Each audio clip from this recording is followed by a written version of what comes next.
Olá, pessoal, que a graça do Senhor Jesus Cristo esteja com todos vocês. Nós estamos iniciando então hoje a nossa segunda aula deste módulo da Escola Teológica, dando continuidade à nossa matéria Debaixo das Suas Asas. Hoje nós estaremos aprendendo a diferença entre conhecimento revelado e conhecimento comunicado, como isso afetou a criação de Deus e como nos afeta hoje e como faz diferença em nossas vidas termos o conhecimento revelado pelo Espírito Santo de Deus. Antes de iniciarmos a nossa aula de hoje, eu quero fazer uma oração com vocês. Eu peço que fechem os seus olhos.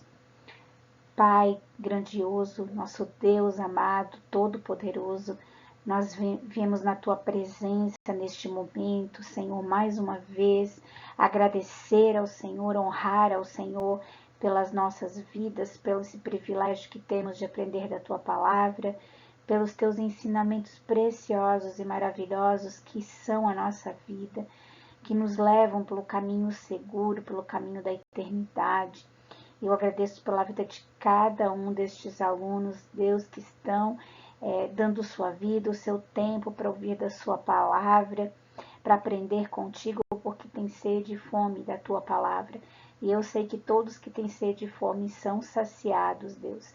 Então eu te peço, neste momento, sacia, Deus, a sede, sacia a fome de cada um deles, enchendo eles com a tua palavra, que a tua palavra enche seus corações, suas vidas, e seja transbordada para a vida de cada um deles, que cada um deles vivam, Senhor, andando sempre, Deus, conforme a tua vontade nesta terra. Eu oro e agradeço pela vida de cada um deles, em nome de Jesus. Bom, vamos lá então, pessoal. Bom, vamos começar então com o conceito do que é conhecimento revelado e do que é conhecimento comunicado. Quando nós lemos a palavra de Deus em Gênesis, no capítulo 2, dos versículos 16 a 17, a gente verifica que quando Deus criou o homem, ele começou a instruir o homem em tudo aquilo que ele deveria fazer. No versículo 16 e 17, a gente vê Deus dando uma ordem específica a Adão. Vamos ler juntos, ela diz o seguinte: de toda a árvore do jardim comerás livremente, mas da árvore do conhecimento do bem e do mal dela não comerás, pois no dia em que dela comeres certamente morrerás. E a gente vê que nesse ponto da história, Eva ainda não havia sido criada. Então a gente vê que ali Deus já estava instituindo a família. E o homem, como sacerdote do lar, como líder do lar, era a pessoa responsável por ensinar e levar a sua família a entender e aprender a palavra de Deus. Então era a função do homem passar tudo aquilo que Deus tinha passado para ele, para sua mulher Eva. E a gente vê logo nos versículos seguintes que quando Deus criou a mulher, né, a gente não vê nenhum versículo após esse, Deus vindo diretamente para Eva e falando para ela todas as coisas que ele havia falado para Adão, ou seja, instruindo Eva como ele havia instruído Adão. E por que a gente vê essa diferença? A gente vê essa diferença por quê? Porque era função de Adão ensinar a sua mulher com referência a todas as instruções que Deus havia passado para ele. Então, se você vê, Adão tinha um conhecimento revelado, ou seja, ele recebeu diretamente de Deus as instruções para viver no jardim. Com relação a Eva, ela tinha um conhecimento comunicado, ou seja, ela não tinha uma revelação direta de Deus, mas Adão compartilhou com ela enquanto os dois desfrutavam do jardim. Então, a gente vê que as ordens que ela ouviu, as instruções que ela ouviu, não vieram diretamente de Deus, mas foram transmitidas a ela pelo marido Adão. Então aqui já a gente inicia essa aula verificando quão é importante a transmissão de informações entre uma pessoa e outra, né? O quão importante é você ser fidedigno com aquilo que você vai passar para outra pessoa, tá? Porque nós não sabemos, a Bíblia não relata exatamente como Adão passou para elas as instruções. Mas agora, na próxima explicação, eu já vou mostrar para vocês como teve uma diferença entre a ordem que Deus deu a Adão e como Eva passou aquela palavra para a serpente, quando ela foi responder a uma pergunta da serpente. Então, a gente já vê a diferença, né, nessa comunicação e como isso causou um terrível engano na vida de Eva.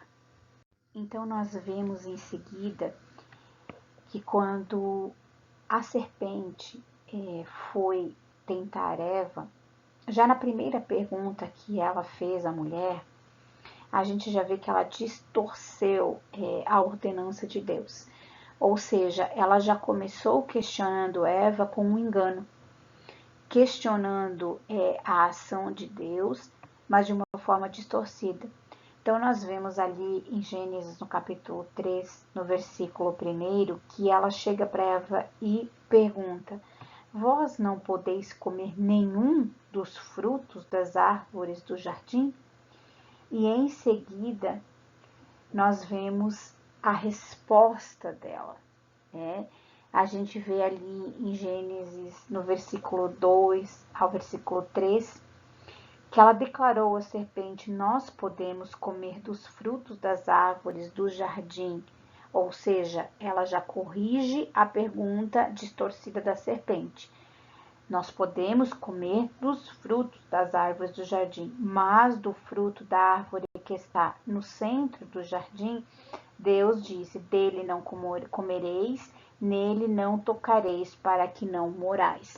Então, a gente já vê ali que a ordenança no coração de Eva já estava diferente do que o Senhor passou para Adão. Por quê? Porque Deus, ele nunca se referiu a não tocar o fruto. Quando Deus revela a sua palavra através de seu Espírito, se torna parte de nós. Ou inverso, já quando ouvimos o mandamento de Deus, mas ele não é revelado a nós por meio do Espírito, ele não se torna parte de nós. E quando a gente não tem essa revelação por parte do Espírito Santo de Deus, mas a gente tem uma comunicação, nos faz vulneráveis ao engano. Porque por essa razão, na verdade, a gente percebe que a serpente atacou Eva em vez de Adão.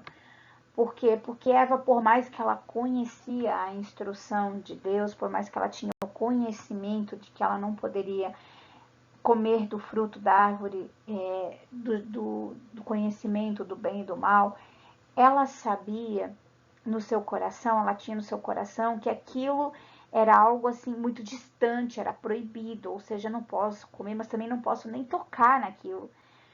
E Deus nunca se referiu. E quando a gente vê isso acontecer na vida de Eva, a gente traz para a nossa vida hoje.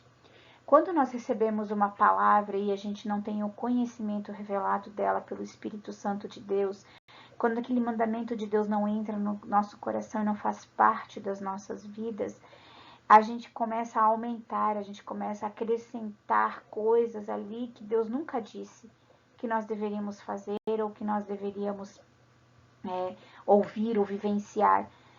Então, quando a gente ouve de segunda mão, ouve de outras pessoas e não procura na palavra de Deus e não lê na palavra de Deus e não procura estudar e verificar e buscar o conceito dado pelo Espírito Santo, nós nos tornamos vulneráveis. E da mesma forma que Satanás atacou Eva, ele continua atacando hoje os cristãos da mesma forma, trazendo engano, distorcendo a palavra de Deus, de forma que o povo seja enganado e comece a ditar e dizer coisas que Deus nunca disse. Uma coisa que nós precisamos guardar nos nossos corações é que o conhecimento revelado e não o conhecimento comunicado é a nossa maior arma de defesa contra o engano. Hoje, muitos estão acorrentados pelo legalismo porque eles ouviram o conhecimento, a instrução ou o mandamento das Escrituras. Só que quando isso vem dos pais, dos pregadores, das fitas, dos livros, ainda assim nós temos que buscar o conhecimento, buscar conhecer o coração de Deus em relação àquilo o que Ele nos deu como palavra, né? Nós temos que buscar o entendimento que Deus quer que nós tenhamos daquela palavra para que a gente seja livre do engano. Por quê? Porque se você não busca o conhecimento revelado, você tem a letra, mas não o espírito. Então a gente precisa buscar o espírito.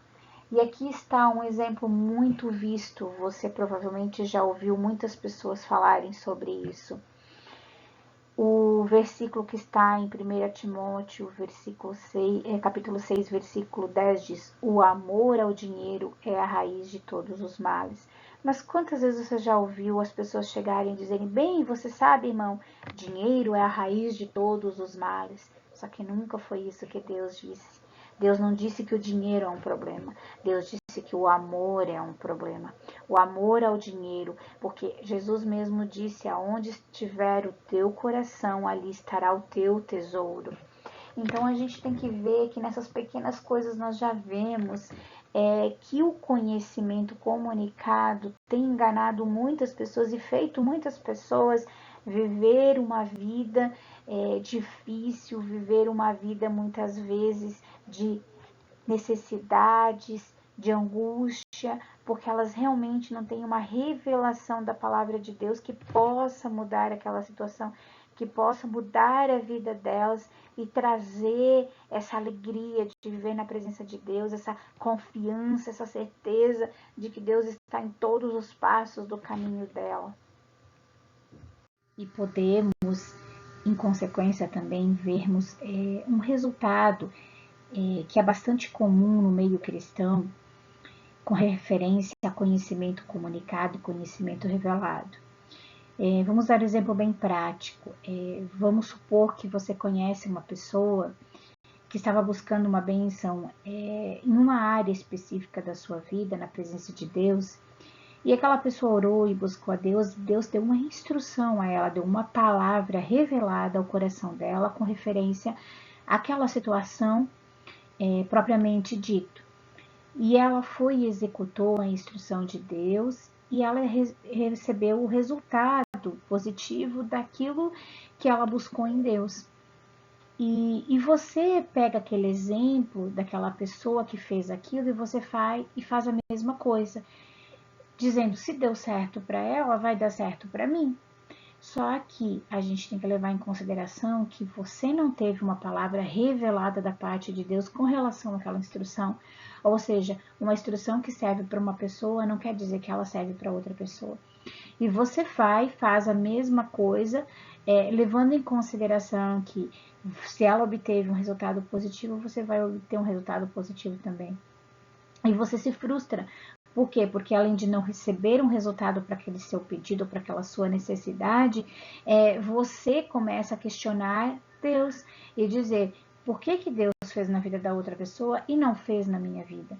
Mas em algum momento você parou para buscar a Deus com referência àquela situação específica para a sua vida e buscar uma palavra para a sua vida, um conhecimento revelado para a sua vida, porque nem tudo que os outros fazem a gente deve fazer igual, porque palavras são diferentes, situações são diferentes, o que Deus tem para um, Deus não tem para o outro. Às vezes a situação que Deus quer resolver na sua vida é de forma diferente. E isso a gente vê no próprio ministério do Senhor Jesus, as diferentes formas que ele levava para curar as pessoas. Uma ele curava de um jeito, outra ele curava de outro, nem todas eram da mesma maneira. Deus sempre tinha uma forma diferente de falar com as pessoas. Então é nisso que há o engano, e muitas pessoas têm se afastado hoje da presença de Deus, por quê? Porque elas acham que Deus não faz na vida delas, mas elas nunca pararam para buscar o conhecimento revelado da parte de Deus, para ouvir o que Deus tem a dizer a elas. Então aqui entra essa questão: como você pode receber o conhecimento revelado?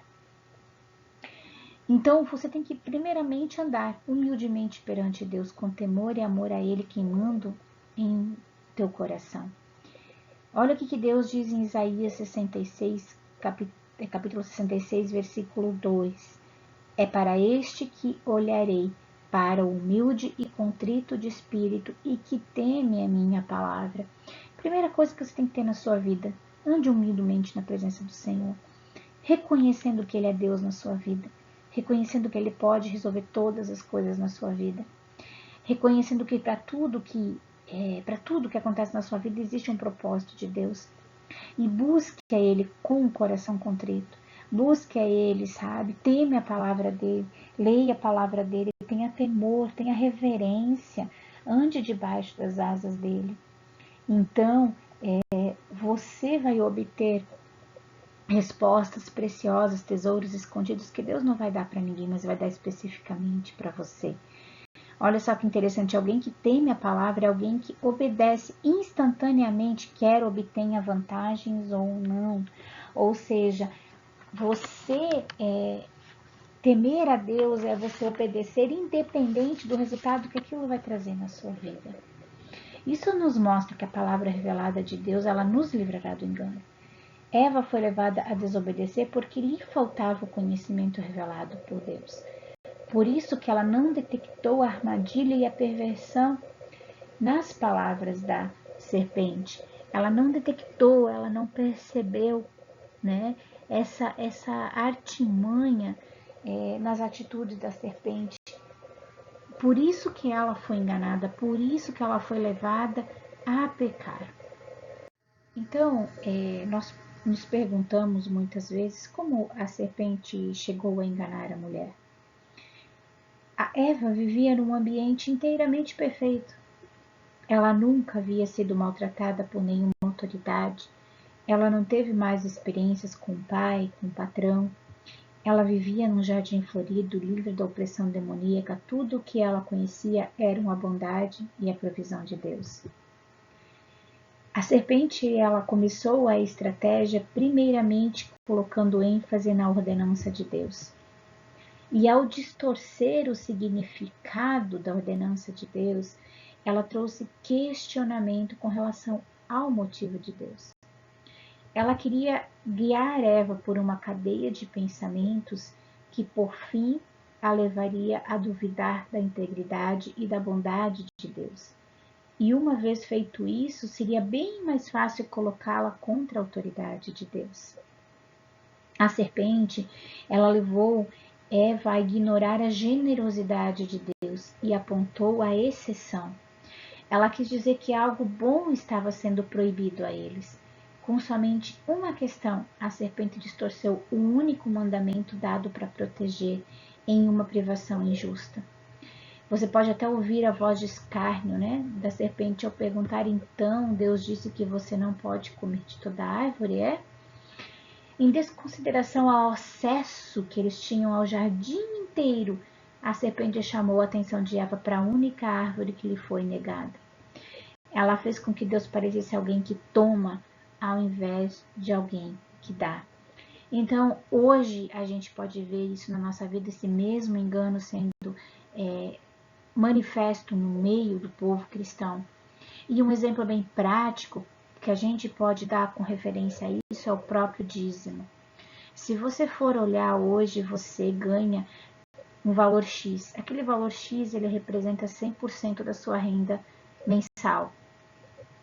E quando aquilo representa 100%, Deus te pede: olha, eu quero que você seja fiel a mim e me devolva 10%. Me dá 10%. E por que muitas pessoas têm tanta dificuldade em dar esses 10%? Por quê? Porque justamente esse mesmo engano, essa natureza enganosa de Satanás que continua atuando no mundo hoje, faz com que você olhe para aqueles 10% como uma perda, como se Deus estivesse tirando de você algo. Só que você esquece de olhar os 90% que Deus te deu e que vão permanecer nas suas mãos. Da mesma forma, ele fez com que Eva esquecesse todo aquele jardim enorme e maravilhoso que Deus tinha dado para eles e focasse somente naquilo que Deus disse: não pegue, é meu, não tome, né? E ao fazer com que o Senhor parecesse injusto, a serpente poderia atacar o domínio de Deus. Satanás não é bobo, ele foi exatamente contra a fundação da autoridade do Senhor. E a gente vê em Salmo 97:2 que Deus diz: justiça e juízo são a base do seu trono. seu trono representa a sua autoridade. Se Satanás pudesse perverter o caráter justo de Deus por meio do engano e da distorção, então a base da autoridade dele entraria em questão perante os olhos da criação. E a gente percebe, né, que ao Eva ter respondido, é bem possível que ela começou a pensar sobre toda aquela razão, a razão por trás de toda aquela ordem. Ela começou a questionar a bondade de Deus. E quantas vezes nós fazemos isso? Questionamos a bondade de Deus, questionamos tudo que Deus nos dá e não paramos para lembrar e verificar e olhar para todos os benefícios que Ele tem nos dado no decorrer da nossa vida. Mas não, a gente, assim como Eva, para olhar para uma coisa que nos foi negada ou para uma coisa que Ele nos pediu, como se aquilo fosse o fim do mundo, né? E quando ela começou a pensar sobre isso, ela começou a questionar a autoridade de Deus. E a serpente aproveitou justamente essa oportunidade para ferir a veracidade e a integridade da autoridade de Deus, indo claramente contra a palavra dele, quando a serpente disse para Eva no capítulo 3, versículo 4 e 5, certamente não morrereis, porque Deus sabe que no dia em que você comer desse fruto, os vossos olhos se abrirão e sereis como Deus, conhecendo o bem e o mal. Então ele já deu a palavra final, ele já deu a pancada final no coração de Eva. Depois que Eva trouxe todos aqueles pensamentos, depois que a serpente fez Eva questionar a bondade de Deus, ele veio com o toque final, né? Se vocês comer, os vossos olhos se abrirão. Então, é triste quando nós achamos certo que as consequências da desobediência são menores que os ganhos de nossa decisão. Ela achava que conhecer o bem e o mal poderia ser uma coisa muito boa, ser como Deus, nossa, que coisa interessante isso. Quer dizer, esses ganhos ali eram muito melhores, né, do que morrer. Quem, né, morrer? Como assim? A desobediência trouxe consigo esses problemas terríveis de comportamento a toda a humanidade. E hoje a lista cresce e se multiplica a cada geração que passa. Seu único ato de insubordinação marcou o começo do poder secreto da iniquidade. A partir desse engano, o homem perdeu a sua provisão e a sua proteção. Não importa quão bom pareça, sinta ou se mostre, não importa se isso o fizer mais rico, abundante, sábio ou te dê sucesso. Se não vier de Deus, finalmente levará você a um caminho de tristeza, arrependimento e, ao fim, morte. Né? Todo dom perfeito, toda boa dádiva vem de Deus. Ele é a fonte. Apegue-se a esta verdade, coloque essa verdade no seu coração, então as aparências não o enganarão. Inúmeras vezes as pessoas acabam deixando suas posições, seus empregos, suas igrejas, suas cidades, onde Deus os plantou porque não concordam com as autoridades estabelecidas sobre eles. Ou talvez eles veem a sua vida estagnada ou acreditam que onde estão não há futuro para si, acabam indo contra a vontade de Deus na busca do que pensam ser bom para eles. Considere Jesus que, ao passar pela tentação, resistiu e esperou pela provisão de Deus. Ele não permitiu que o inimigo pervertesse o caráter de Deus em sua mente, e olha que ele tentou.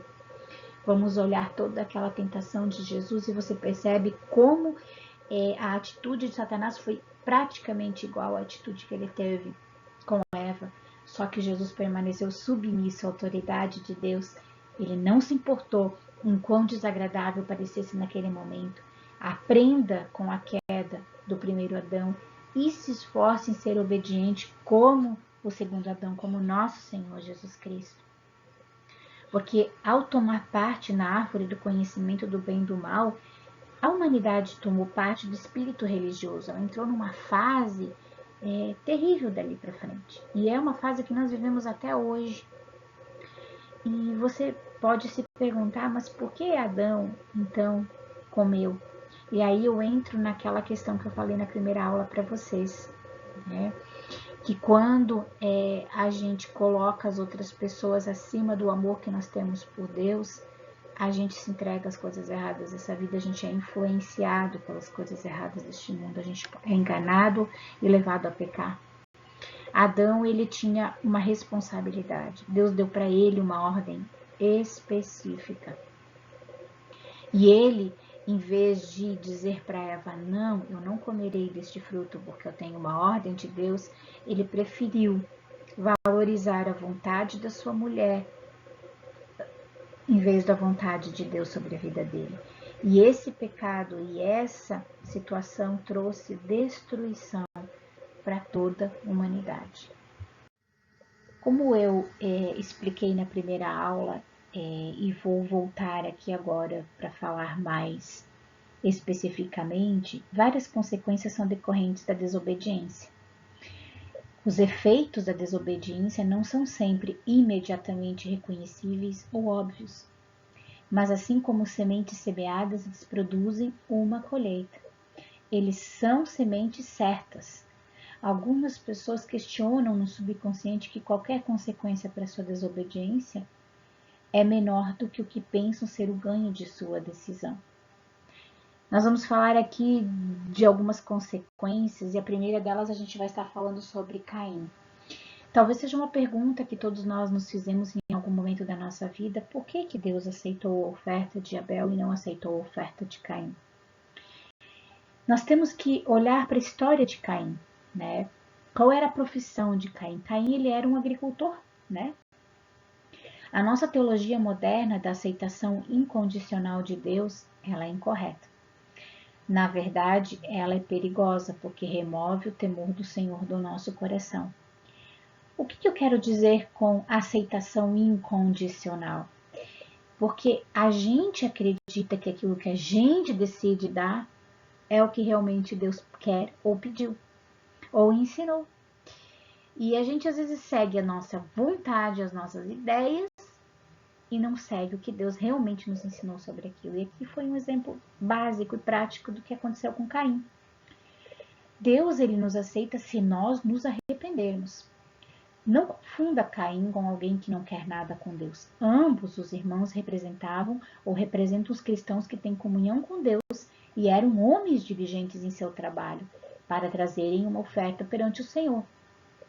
De fato, nós poderíamos até assumir que Caim trabalhava mais diligentemente que Abel. Pastor, com certeza, é um grande trabalho, mas agricultor é ainda pior.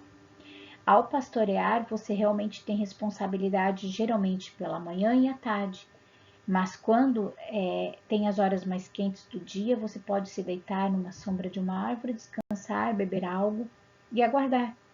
Já o agricultor é um trabalho mais exigente. A oferta de Caim, ela veio do suor do rosto dele como fruto do trabalho na mesma terra que Deus havia amaldiçoado. Caim, ele limpou a terra das pedras de todo o restolho que havia nela. Então ele arou, cultivou o solo, plantou, regou, fertilizou e protegeu a plantação. Ele se esforçou para trazer essa oferta. Então por que Deus não aceitou a oferta de Caim? Se ele sabia que Caim havia trabalhado tanto por aquilo. A resposta nós vamos encontrar na vida dos seus pais. No jardim, tudo o que Deus criou possuía certa cobertura. Os animais têm pelo, os peixes têm escamas e os pássaros penas. Adão e Eva não eram exceções. Eles não tinham a cobertura física ou roupas, mas ao invés disso, eles eram coroados de glória, como diz em Salmos, capítulo 8, versículo 5. A palavra coroar, ela significa circundar ou envolver. Eles estavam cobertos, mas isso mudou no momento em que eles desobedeceram. Antes da desobediência, seus espíritos os dominavam completamente, ao passo que, quando desobedeceram, suas carnes é que passaram a dominá-los. As primeiras palavras encontradas nas Escrituras após terem pecado são: então foram abertos os olhos de ambos e conheceram que estavam nus. Gênesis 3:7. A palavra é conheceram, um conhecimento que eles não tinham antes. O princípio do conhecimento do bem e do mal é o de viver a vida de acordo com o que é certo e o que é errado. Antes da queda, suas ações não eram governadas pelo conhecimento do que era certo ou errado, mas pelo conhecimento que tinham de Deus. Eles eram motivados por um senso de obediência baseado em confiança e amor. Certo ou errado não estavam em suas mentes, mas nas mãos de Deus. É-nos dito em Deuteronômio, capítulo 32, versículo 4, Ele é rocha, cuja obra é perfeita, e todos os seus caminhos são justiça. Deus é a verdade e não há nele injustiça. Ele é justo e reto. Ao Adão e Eva tomarem do fruto da árvore do conhecimento do bem e do mal, eles encontraram a fonte do conhecimento do bem e do mal fora de Deus. A primeira pergunta que Deus fez ao homem após a queda foi: quem te mostrou que estavas nu? Gênesis 3:11. Toda vez que Deus faz uma pergunta, não é porque Ele está buscando uma informação. Ele está nos levando para aquilo que Ele quer nos comunicar. Deus já sabia que eles haviam comido da árvore e estava falando baseado no conhecimento deles próprios. Então, vocês encontraram a fonte de um senso de certo e errado fora de mim? Não dependem mais de mim para decidir o que vão fazer? Imediatamente após a desobediência deles, eles cobriram a sua nudez com folhas de figueira ou da árvore da terra. E mesmo após haverem se coberto, eles ainda se sentiram nus e se esconderam, porque aquela cobertura não era a cobertura de Deus. Ele demonstrou a sua cobertura aceitável, imolando um animal inocente e cobrindo Adão e Eva com a pele do mesmo. Essa era a maneira de Deus, não a que veio do fruto da terra. Então nós podemos perceber que logo em seguida a desobediência, logo em seguida eles detectarem que estavam nus, perceberem a atual situação deles, eles tomaram uma decisão de se cobrir com folhas de figueira, com a árvore da terra. Só que quando Deus veio e chamou por eles, a gente percebe que eles se esconderam. Por quê? Porque eles sabiam que algo estava errado. Eles já percebiam que aquilo não era mais a cobertura de Deus sobre a vida deles, mas era uma cobertura que eles determinaram, escolheram e colocaram sobre eles. E o que Deus fez? Ali houve o primeiro sacrifício, a primeira morte de um inocente. E ali Deus já estava demonstrando o que cobriria o pecado, a morte de um inocente. Ele já estava fazendo já estava mostrando o reflexo que lá na frente a morte de Jesus representaria para toda a humanidade. Então ele cobriu eles com a pele do animal. E ele estava dizendo para Adão e Eva: essa é a minha maneira. Essa é a forma como as coisas vão ser daqui para frente. Então aqui já podemos perceber uma nova instrução sendo dada ao casal por Deus. Ou seja, naquele momento Deus ensinou para eles: o que cobre o pecado é o sacrifício de um animal inocente. Não é o fruto da terra. Então, se naquele momento, quando Adão e Eva se cobriram com folhas de figueira, com a árvore da terra, se eles eram ignorantes naquele momento, com relação ao que Deus exigia, Caim e Abel não eram. Então, seus pais com certeza lhes haviam ensinado sobre a oferta que seria aceitável a Deus. Que uma oferta aceitável a Deus era o sacrifício de um animal inocente. Então, quando Caim trouxe uma oferta dos frutos da terra, novamente não foi aceito. Por quê? Porque ele estava servindo a Deus da sua própria forma. Ele vagou ao redor da maldição que opera através do questionamento e tira uma lógica do certo e errado ao invés da pureza de uma obediência como a de criança, assim como Abel, o seu irmão, havia feito. Então a gente observa que eles foram ensinados por Adão e Eva da mesma forma. Por que a gente sabe isso? Porque se Abel seguiu a instrução é porque eles foram ensinados. E Abel, seguindo a instrução de Deus, sabendo que a oferta aceitável era a oferta de um animal, ele fez isso, ele imolou um animal e apresentou como oferta diante do Senhor e foi aceito. Caim decidiu fazer do seu jeito. Caim decidiu que ele definiria qual seria a oferta que ele daria para Deus, e não aquela determinada por Deus. Por isso que ele não foi aceito. Então, a verdadeira fé opera através da obediência e não através de um senso de certo ou errado. Uma vez que Caim se esforçou e ofereceu o que era inaceitável perante Deus, a gente vê em Gênesis 4:5 que ele irou-se fortemente e descaiu-lhe o semblante. Essa é uma reação clássica de uma pessoa religiosa quando ela é confrontada com a verdade. Ela se ira. Essa ira é alimentada pelo orgulho, e o orgulho rejeita a vontade de Deus, os seus caminhos, numa tentativa de obedecer à sua própria vontade. E Deus, em sua infinita misericórdia, tentou abrir os olhos de Caim ao lhe perguntar em Gênesis 4, 6, 7: Por que tiraste? E por que descaiu o teu semblante? Se procederes bem, não serás aceito? Deus já estava mostrando para Caim ali que proceder bem para com Deus significa obedecer, que ele deseja obediência acima de qualquer sacrifício, que a obediência para Deus é a oferta aceitável. E o que aconteceu com Caim? Ele persistiu em sua própria sabedoria e questionamento.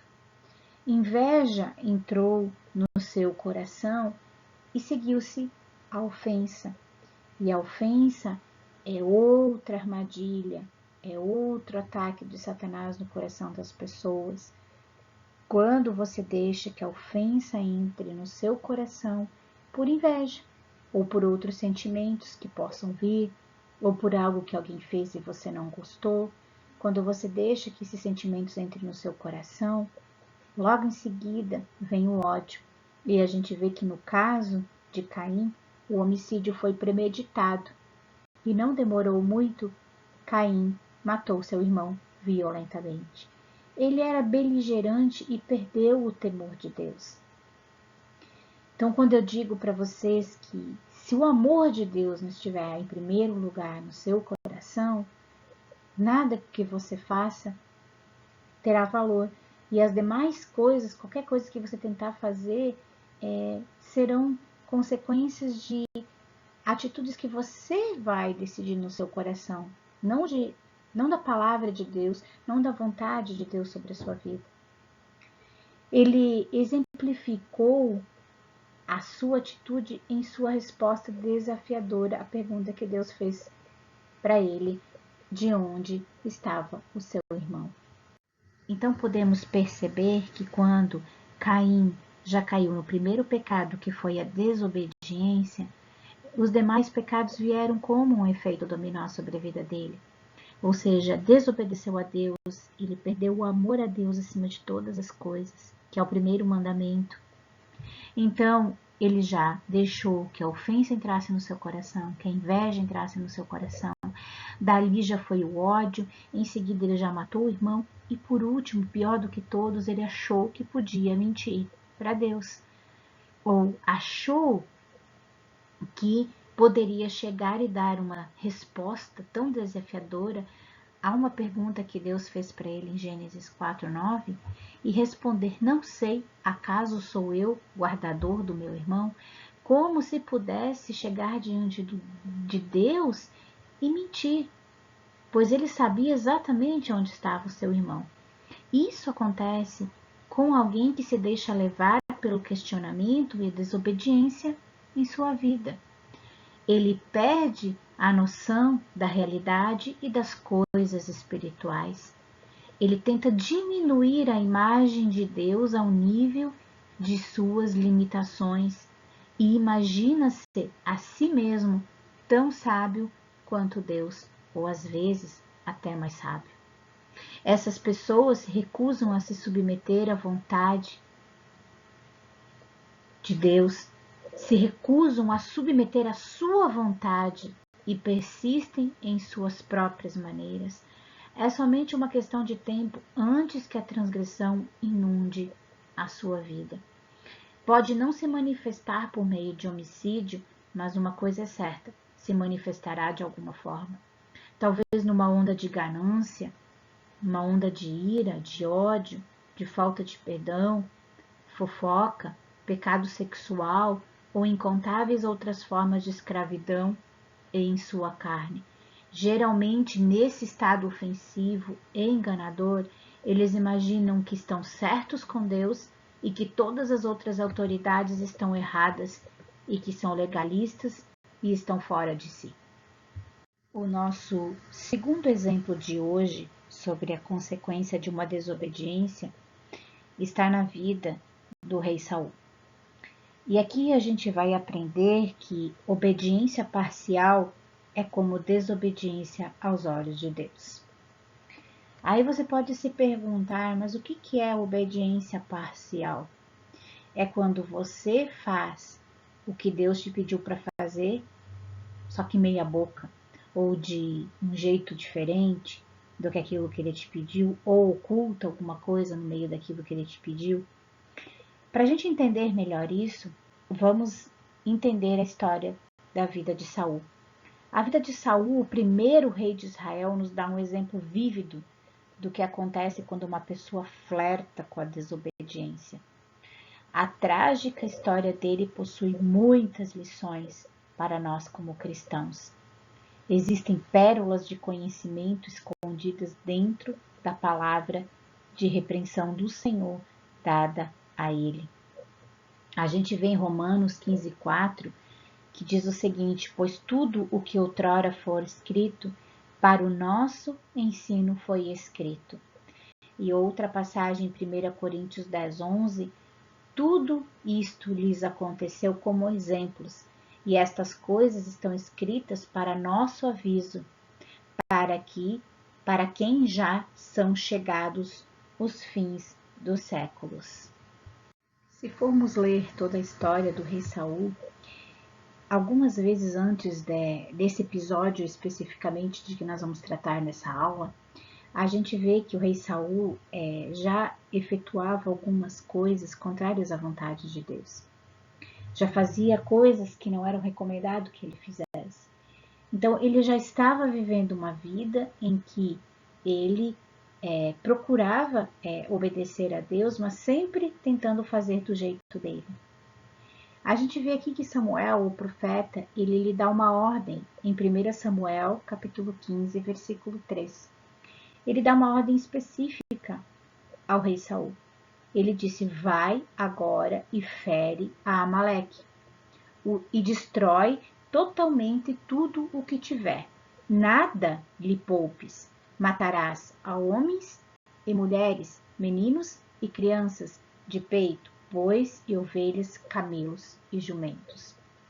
Saul foi, executou a ordem do profeta, matou dezenas de milhares, mas poupou o rei Amaleque e reservou as melhores ovelhas, bois, cordeiros e tudo que era bom e deu para o seu povo, para que pudessem oferecer sacrifícios a Deus e realizar os mandamentos. Ou seja, digamos que ele fez 99,9% do que lhe foi ordenado. A maioria de nós veria obediência em sua atitude, mas Deus viu desobediência. Na verdade, por intermédio do profeta, poucos versículos depois, ele chamou isso de rebelião. Então, nós aprendemos que a obediência parcial é como desobediência aos olhos de Deus. A gente vê que Samuel foi encontrar-se com Saul e quando o alcançou, Saul cumprimentou entusiasmado: Bendito seja do Senhor, executei a palavra do Senhor. A gente percebe nessa atitude de Saul que ele realmente acreditava que havia executado o comando, mas Deus disse que ele havia se rebelado.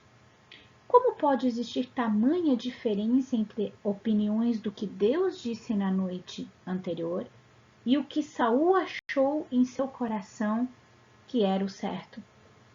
A resposta é encontrada nestas palavras, que diz em Tiago 1,22: E sede cumpridores da palavra, e não somente ouvintes, enganando-vos a vós mesmos. Então a gente percebe que no momento em que uma pessoa desobedece à palavra de Deus, claramente revelada a ela, um véu cobre o seu coração e esse véu distorce e obstrui a sua visão. Isso é engano. Saul foi enganado por seu questionamento e confiança de que estava certo quando na verdade estava errado. A sua confiança entrou em conflito com a realidade de Deus, embora parecesse concordar com o questionamento humano. O Senhor, ele leva cada pessoa a um processo progressivo para alcançá-la em sua desobediência. Primeiro, ele tenta sempre alcançar uma pessoa por meio da convicção. Mas se repetidamente ela desobedece, está num lugar no qual Deus perdeu o contato com esse coração e as diretrizes de Deus não mais são ouvidas por causa do véu do engano. Então Deus ele envia uma mensagem profética, assim como ele enviou Samuel até Saul. O verdadeiro ministério profético abre os olhos de uma pessoa para os caminhos de Deus. O que diz em Tiago 5, 19 e 20, meus irmãos, se algum dentre vós se desviar da verdade e alguém o converter, saibam que aquele que fizer converter um pecador do erro do seu caminho, salvará da morte uma alma e cobrirá uma multidão de pecados. Uma vez que o mensageiro profético ou mensagens proféticas são enviadas, mas ainda assim não as ouvimos, Deus tenta nos alcançar por meio do julgamento. Paulo escreveu em 1 Coríntios 11:31, mas se julgássemos a nós mesmos, não seríamos julgados. Olha que interessante o que Paulo coloca aqui. Se nós analisássemos o nosso coração diariamente, se nós nos julgássemos a nós mesmos, analisando as nossas atitudes, analisando o nosso nível de obediência com a palavra de Deus, analisando a nossa vida diária, nós não precisaríamos sermos julgados por Deus.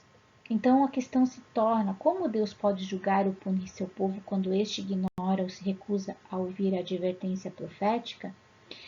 A resposta geralmente vem por intermédio de uma provação, de algum tipo de aflição. A gente vê ali que o salmista escreveu em Salmo 119, o versículo 67 e o versículo 75.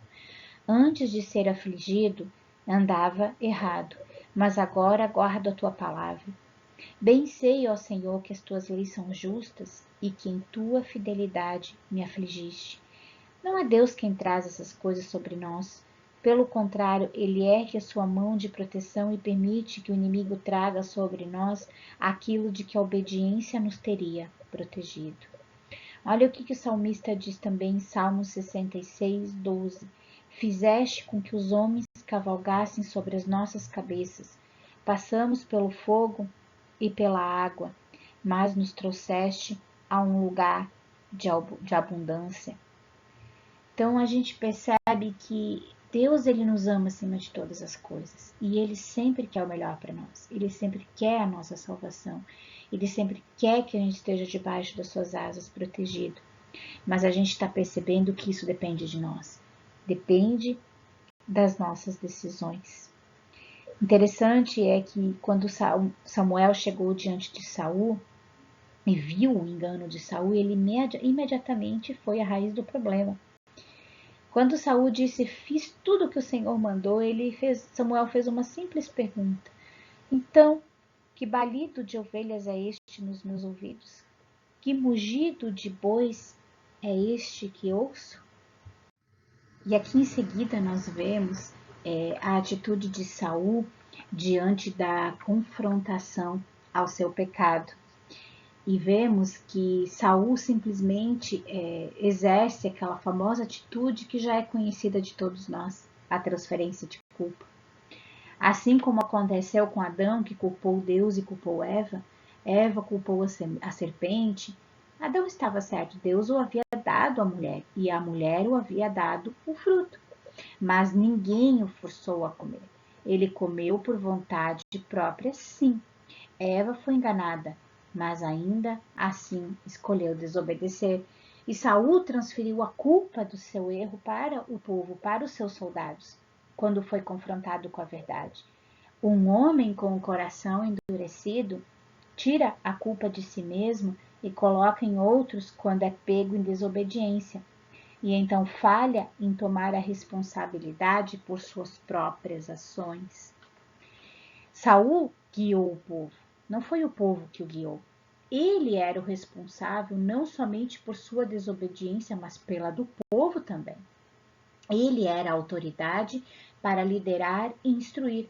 Líderes darão conta da desobediência que permitirem na vida daqueles que forem entregues a seus cuidados.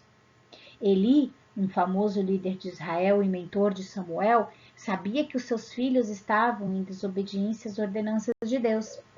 Mesmo assim, ele não fez nada. Ele lhes deu um mero tapinha na mão, mas não exerceu autoridade sobre eles para adverti-los ou pará-los.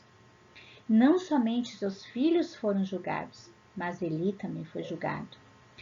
Jesus disse o seguinte em Mateus 16, 24: Se alguém quiser vir após mim, renuncie-se a si mesmo, tome a sua cruz e siga-me.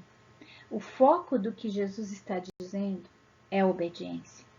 A única maneira que podemos obedecer é tomarmos a nossa cruz.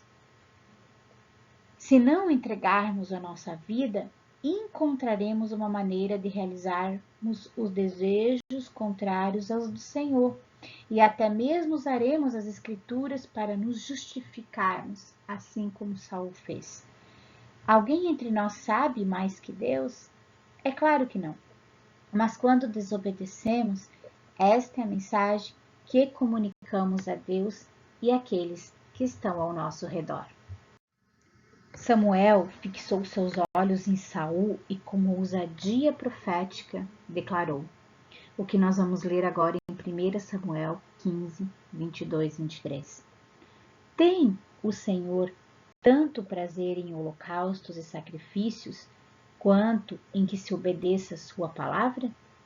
Obedecer é melhor do que sacrificar, e atender melhor é do que a gordura de carneiros, pois a rebelião é como o pecado de feitiçaria, e a obstinação é como a iniquidade de idolatria. Olha que interessante, Samuel ele ligou diretamente o pecado da rebelião com o pecado de feitiçaria. A feitiçaria abre diretamente alguém para o mundo demoníaco. Seu alvo é de controlar circunstâncias, situações e pessoas através de vários meios, geralmente com o entendimento do participante com relação ao que está acontecendo no mundo espiritual. As pessoas envolvidas com feitiçaria são ensinadas que quanto mais elas se rebelarem, mais poder obterão, e elas buscam poder. Quanto mais alguém se rebela, mais acesso legal ele dá aos poderes demoníacos para o influenciarem, controlarem e lhe darem poder. Ao se rebelar contra as ordens e leis de Deus e sua autoridade delegada, conscientemente dá-se acesso legal para o controle demoníaco. Olha só, a rebelião abriu a alma de Saul para a influência de um espírito controlador que o levou a se comportar de uma maneira que nunca teria se comportado em sua mente sã. Saul não se arrependeu verdadeiramente. E a Bíblia indica, em 1 Samuel 16,14, que não muito tempo depois da sua rebelião, um espírito maligno vinha sobre sua vida e o atormentava, causando-lhe problemas. Ele passou de um homem humilde que obedecia a autoridades, tais como seu pai e ao profeta Samuel, que respeitava as coisas de Deus, para alguém que violou tudo o que lhe era querido. Bom, aqui nós entramos na nossa conclusão da nossa aula de hoje e nós começamos com a trágica decisão do primeiro casal. Este marido e mulher saíram da cobertura do Deus Todo-Poderoso e encontraram a fonte do bem e do mal fora da cobertura de Deus. Eles desprezaram sua autoridade, mas nós podemos e devemos continuar aprendendo com o erro, assim como os de todos que o seguiram. Há recompensa para aqueles que decidem permanecer debaixo da cobertura do Todo-Poderoso. Olha que diz em Cantares, capítulo 2, versículo 3 e 4. Desejo muito a sua sombra, e debaixo dela me assento, e o seu fruto é doce ao meu paladar. Leva-me à sala do banquete, e a sua bandeira sobre mim é o amor. Debaixo de suas asas está a árvore da vida. Este fruto é eternamente doce. O fruto que Adão e Eva comeram parecia bom aos olhos do questionamento, mas no final trazia morte. Isso é verdade sobre todos os frutos que nós comemos da árvore do questionamento. O fruto que comemos ao habitarmos debaixo de suas asas nos leva a um banquete. É onde participamos de sua abundância. Existe uma diferença fundamental entre convicção e condenação. Ambas são acompanhadas pela dor, mas uma oferece saída, enquanto a outra não. Arrependimento é a simples mudança do coração que produz mudança na mente e nas ações. Em suma, você diz: Senhor, eu tenho feito coisas à minha maneira e tenho visto minha futilidade. Agora eu escolhi me submeter a seus caminhos. É escolha em deixar o caminho do questionamento, que nasce a partir da árvore do conhecimento do bem e do mal, e o retorno ao caminho da obediência. Se nós aprendermos a obedecer a Deus, não teremos problemas em reconhecer a autoridade de Deus em outras pessoas. Amém?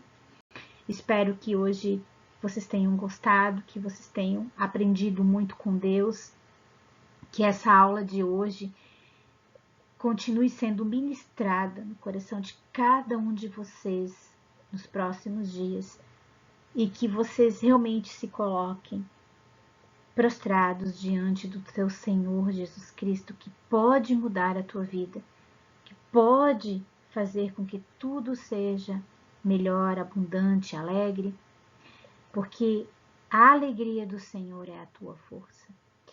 Eu quero agradecer a cada um de vocês que tem participado dessa escola, que tem participado deste módulo. Nós continuaremos na próxima aula falando sobre a humildade de um servo do Senhor. Eu sei que vai ser tremendo também. E quero pedir que todos vocês orem e busquem ao Senhor, busquem ao Espírito Santo. Busquem uma palavra revelada do Senhor para a vida de vocês. E tudo aquilo que está preso, tudo aquilo que está trancado, as portas do Senhor se abrirão a partir do momento que você escolher servi-lo em obediência. Amém? Estarei orando agora para concluirmos a nossa aula. Vamos fechar os nossos olhos. Senhor, nosso bondoso e maravilhoso Pai, hoje parece que as palavras se tornam tão pequenas e tão insignificantes diante de tão grande amor que Tu tens por nós. Desse amor, Senhor, que é incrível, que é grandioso, esse amor que nos salvou, que nos salva todos os dias, que nos liberta. a tua verdade, Senhor, que nos faz, Senhor, andarmos no caminho de retidão. Te pedimos, Senhor, neste momento, Pai, que o Senhor nos leve, nos ensine, Senhor, a estar debaixo das tuas asas, aonde está a árvore da vida. Que nós desejamos muito estar debaixo das tuas asas, que desejamos, que ansiamos, Senhor, todos os dias estarmos ouvindo a tua voz, a tua vontade para as nossas vidas. Que a nossa obediência não seja parcial, mas seja total e absoluta, sabendo que tudo que fizermos nessa terra, que tudo que fizermos, que tudo que plantarmos, um dia colheremos no teu reino, quando estivermos, Senhor, do teu lado, quando estaremos te adorando todos os dias, Senhor. Que a nossa adoração já comece neste momento, com obediência e um intenso e maravilhoso amor por ti, Senhor. Te agradecemos, oramos ao Senhor, em nome de Jesus. Amém.